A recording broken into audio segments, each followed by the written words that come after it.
tiempo de ministro arrancamos en diciembre, obviamente con muchas expectativas, que las seguimos tendiendo sin ninguna duda, pero con muchas expectativas que iniciamos un plan sobre todo de planificación en los primeros meses, que son el primer mes de diciembre, son momentos de acomodar los equipos de trabajo, de ir consolidando algunos espacios, se fueron redesignando nuevos subsecretarios, directores generales, y eso, bueno, es parte de todo ese reacomodo del Estado en los cambios de gestión naturales que van sucediendo, ¿no?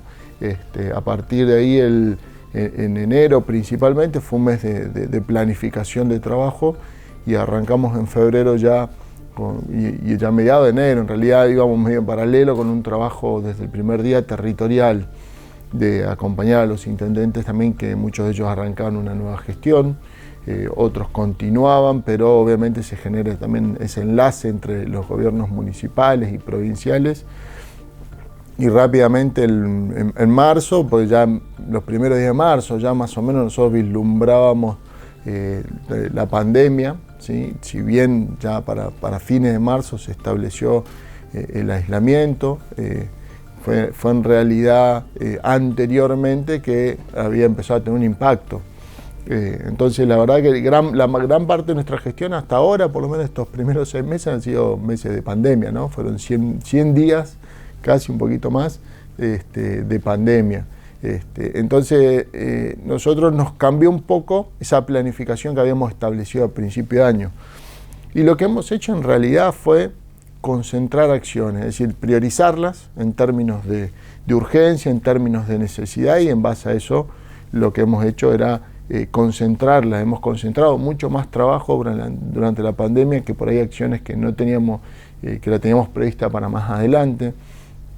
Entonces fuimos dando como un orden de prioridad. Ese orden de prioridad estuvo basado en algunos ejes, en generar volumen de alimentos, ¿sí? Donde en algunos sectores específicos, en reactivar la economía, o sea, reactivarla los primeros 10 días del aislamiento social y preventivo, llevó a un detenimiento absoluto de la economía, ¿no? Por lo menos en Misiones fue un parate completo, donde los aserraderos no sabían cómo trabajar, donde los yerbateros no sabían si arrancar e iniciar o no la cosecha de yerba.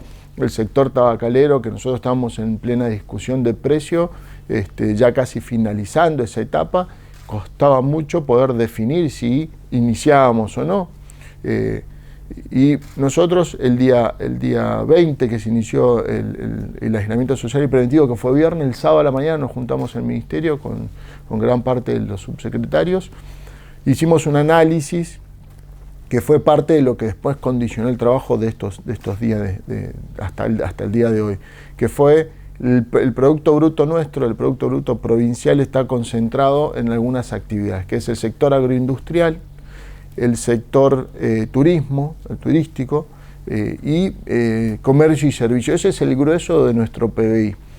Nos dimos cuenta que había, sobre todo lo que era el turismo, iba a estar parado, el comercio también iba a estar parado. Entonces nos dimos cuenta que gran parte, ¿sí? del trabajo y gran parte de los servicios iban a estar parados, y iba a reposar todo casi y prácticamente la economía, por lo menos, y no sabíamos por cuánto tiempo, el sector agroindustrial, porque el sector que estaba exceptuado de continuar, porque es el sector que produce alimentos, porque es el sector principalmente porque es el sector que produce alimentos. Entonces lo que hicimos fue ahí redoblar, dijimos, bueno, tenemos que redoblar nuestro esfuerzo, tenemos que encontrar un equilibrio entre la salud y la producción, ¿sí? Tenemos que contribuir a que la economía misionera no se detenga, que los productores puedan vender sus productos, que les llegue a la familia los ingresos por la venta de sus productos, y eso va a contribuir incluso a continuar con una dinámica económica a nivel local en los distintos municipios de la provincia.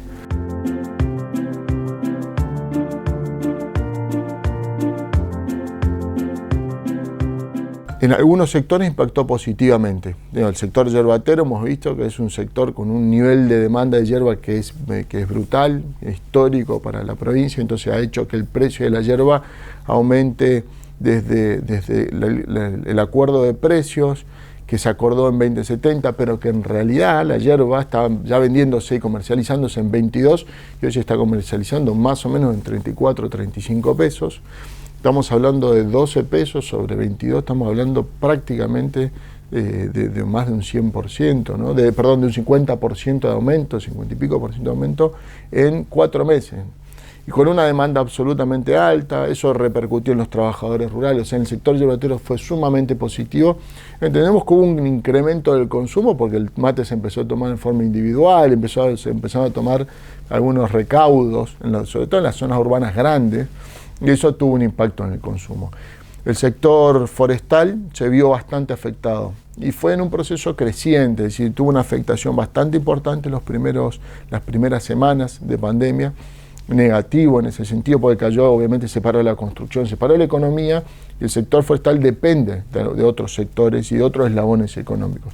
No así la celulosa, no así algunas actividades, pero el sector de madera cerrada es un sector que se vio sumamente complicado y que hoy están con un nivel de producción de entre un 70 y un 80%, de acuerdo a lo que venimos con estimaciones con las distintas cámaras del sector forestal, con una de las cuales yo el viernes voy a estar reunido en El Dorado, para justamente profundizar ese análisis y tomar algunas medidas también.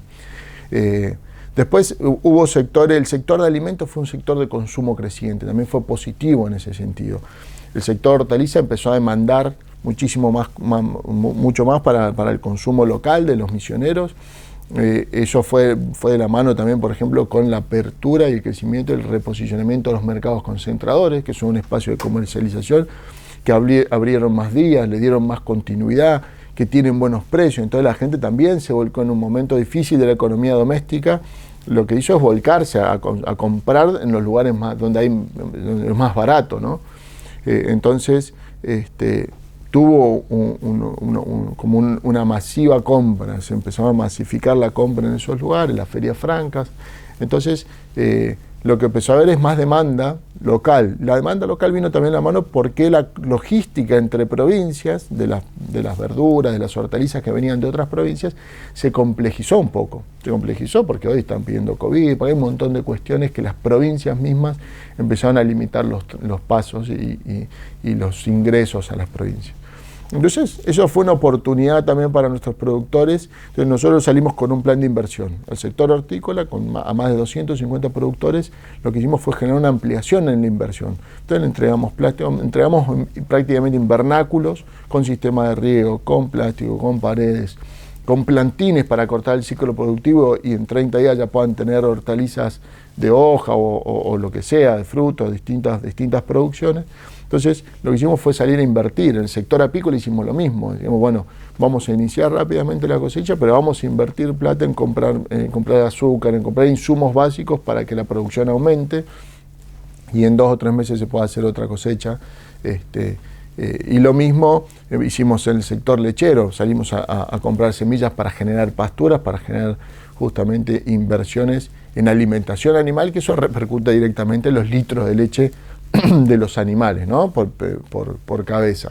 Entonces, bueno, salimos justamente a generar inversiones que permitan aumentar la producción de alimentos.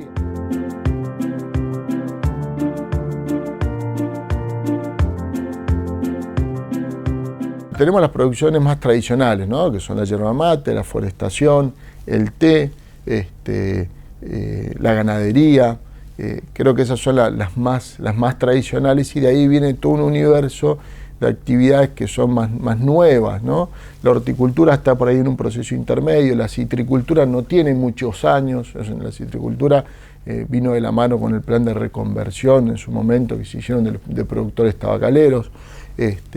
Después nos encontramos con la lechería, nos encontramos con la producción apícola, con la producción piscícola, con todo lo que es también producción de granja, le decimos nosotros, es la avícola principalmente, y algunas actividades más. El abanico, como sabemos, ¿no? Nuestra chacra, una chacra sumamente diversa, una chacra que el productor lo que busca es complementar, la tabacalera, por otro tradicional también, que no sé si me parece que no la mencioné, complementar esfuerzos dentro de la chacra de nuestros productores, esa chacra de pequeña escala, Así que ahí lo que se viene haciendo es justamente, o lo que se viene generando en realidad es, nosotros calculamos que el sector forestal industrial hoy genera más o menos 40.000 puestos de trabajo directos.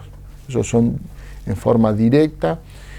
Y después hay un universo muy grande de logística, de compra de insumos, de servicios, de cosecha, de servicios, que la verdad que es un universo que es medio incalculable, pero estamos hablando de por lo menos 15.000 personas más que están vinculadas a ese sector específicamente. El sector tabacalero nos encontramos con el sector de los productores, que es un sector hoy identificado en 13.500 productores, y el sector industrial en forma directa de las distintas empresas, estamos hablando casi de 1.000 trabajadores que dependen como fuente de trabajo del proceso industrial de la copia y del procesamiento de tabaco. Atrás de eso, vuelvo a lo mismo, tenés todo el proceso de logística, tenés todo el proceso que es mucho menor y mucho más estacional, no es continuo por ahí como el forestal, pero que genera también un volumen importante. Sería difícil calcularlo, pero entendemos que no puede ser de menos de 1.500 personas más en ese sentido. Es un sector trabajado familiarmente, entonces no genera trabajo en la chacra, ¿sí? No hay mucho servicio. El productor cuando planta tabaco son superficies pequeñas y en general lo hace con su familia. A veces contrata alguna mano de obra en momentos específicos de siembra, de cosecha o para carpir. Otro sector que no mencioné también es el sector de mandioquero, el sector de producción de féculas principalmente, que también es otro puesto. Y yo creo que si más o menos hacemos un cálculo general, creo que tranquilamente estamos rondando las 100.000 personas, 100, 120.000 personas que dependen de puestos de trabajo vinculados a la zona rural. Sí, creo que estaríamos tranquilamente ahí hablando en el total, ¿sí? Insisto, sector yerbatero, hay productores que al tener la chacra diversa se complementa, pero de por sí nomás estamos hablando de 24.000 productores en el sector. Entonces, ese es el ingreso directo del productor, más el ingreso directo de los trabajadores, más los servicios complementarios, todos los terciarizados que terminan la cadena, estamos tranquilamente los 120.000 personas que dependen de ese sistema económico y que también, digamos, para aclarar, ese sistema económico que es la base de nuestro PBI, ¿no? La mayoría, casi 45% del PBI provincial depende de la agroindustria, entonces tiene un impacto sumamente fuerte, casi la mitad de la economía, digamos, para ponerle un número redondo, ¿no?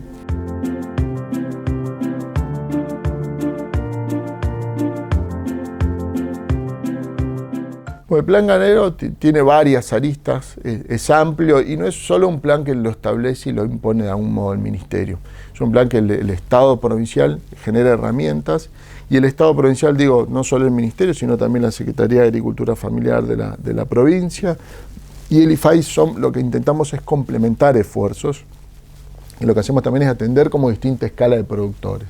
Todo el sector ganadero tiene varias aristas porque por un lado tenemos la parte productiva en sí misma, que es siempre los números, ¿no? Vamos a los números, que es decir, bueno, tenemos más o menos 500.000 cabezas de ganado, un poquito menos, pero estamos llegando a ese número. Es el mismo número que hace muchos años, pero hemos empezado ahora y hemos tenido una pequeña merma en los últimos años, una pequeña caída de casi un 10% del rodeo. Y lo primero que hicimos fue generar una política de Estado que no ha sido una decisión mía personal, ha sido una decisión mía, ha sido del gobernador, del conductor del partido, del ministro de Hacienda de la provincia. Es una decisión que la tomamos en conjunto, que es generar una empresa con participación del Estado, que es el Porvenir. Y esa empresa vino a atender algo muy concreto, que es la salida de cabezas de ganado de la provincia, porque el productor se encuentra con un problema que es la alimentación animal principalmente, ¿sí? No tiene capacidad de alimentar, de darle de comer, vamos a decirle, a los animales, al rodeo que tiene. Entonces lo que hace es venderlo rápidamente. Cría, que es la primera etapa, entonces un ternero a determinado peso lo vende y se vendía a un precio bastante bajo en comparación con otras provincias, porque hay otras provincias que tenían una referencialidad de precios muy fuerte con los remates, entonces venían a comprar ternero de acá desde Jujuy, de Jujuy, de Salta, de Formosa, de Chaco, de Corrientes, de Entre Ríos, un montón de lugares del norte argentino venían a comprar, porque la calidad es buena, tenemos muy buena genética, pero al mismo tiempo lo que nos sucedía es esto, tenemos un problema alimentario, entonces el productor tenía que venderlo porque no tenía cómo continuar esa cadena. Entonces lo que hace el Porvenir es justamente generar una política de contención, le compra al productor, termina los procesos y lo faena. Entonces hoy el Porvenir es una empresa que compra terneros de los productores, que engorda, termina el proceso de recría de engorde y está faenando, y obviamente es carne que queda en la provincia. Entonces lo que nosotros hacíamos es no solo sacar el ternero, sino como después no teníamos las cuestiones básicas de animales, lo que hacíamos principalmente comprar carne afuera. Entonces ahí empezamos con justamente un detenimiento en la compra de carnes. Estamos hablando de 100 millones de dólares, 120 millones de dólares que se iban de la provincia en compra de carne. Entonces esa fue una de las políticas de contención, y a partir de ahí empezamos a trabajar en esto, a incorporar técnicos que están hoy acompañando a las asociaciones ganaderas, a los productores en territorio, para fortalecer la alimentación animal, que era nuestro déficit. Entonces se está trabajando muy fuerte en fortalecimiento de la producción animal, alimentaria para la producción animal. Empezamos a trabajar en un plan sanitario, ¿sí? Que el plan sanitario es hacer un fuerte control de la vacunación antiaftosa, de las vacunaciones que el rodeo necesita, rabia, todo en situaciones de foco específicas. Y lo que nos queda ahora en la siguiente etapa es empezar a trabajar con los productores en planes de capacitación, lo que es el manejo del rodeo. Porque también tenemos grandes problemas de marcación o de destete. Los momentos que son como embudo dentro de la ganadería son esos momentos donde no lográs que en el proceso de cría haya un buen nivel de parición y de destete, ¿sí? O sea, parición porque muere el ternero, y eso no llega a los niveles de destete después cuando vos destetas, y a partir de cuando el animal empieza a engordar en volumen. Entonces, todo eso es una cuestión de manejo. Pero para tener manejo tenés que tener alimentación. Entonces, bueno, empezamos a trabajar sobre todo en eso, o sea, incorporar cabeza de ganado hoy. Si no hay manejo, va a terminar justamente no teniendo el impacto que necesitamos y que queremos que tenga. Entonces tenemos que trabajar en fortalecimiento de las capacitaciones, en el conocimiento de los productores, y después de ahí sí obviamente ir en un plan, que el plan lo estamos haciendo, justamente promover los remates, y que hagamos un remate, en este contexto un remate televisado, para que el productor comercialice, implica que otro productor de la provincia compra principalmente para mejorar su genética. Para eso brindamos créditos desde el Estado, tasas muy accesibles, que eso también genera ese plan de inversión. El productor que ya tiene un animal que lo tiene que cambiar, pues ya engordó, va a faena, también lo vende, encuentra su canal de comercialización. Y empezar también a visibilizar, ¿no? Que el productor sienta que lo que tiene su rodeo es bueno y que tiene una buena calidad, y que vea él y que vea la gente justamente la calidad del rodeo misionero. Y bueno, después ahora venimos en una etapa que yo creo que va a arrancar más para fin de año, pasada la primavera, que seguramente ya es una etapa de inversión, una etapa de empezar a comprar cabezas, de empezar, y va también de la mano en continuar con el paquete de asistencia técnica, de saneamiento, de sanidad. Así que va un poco de la mano con ese proceso.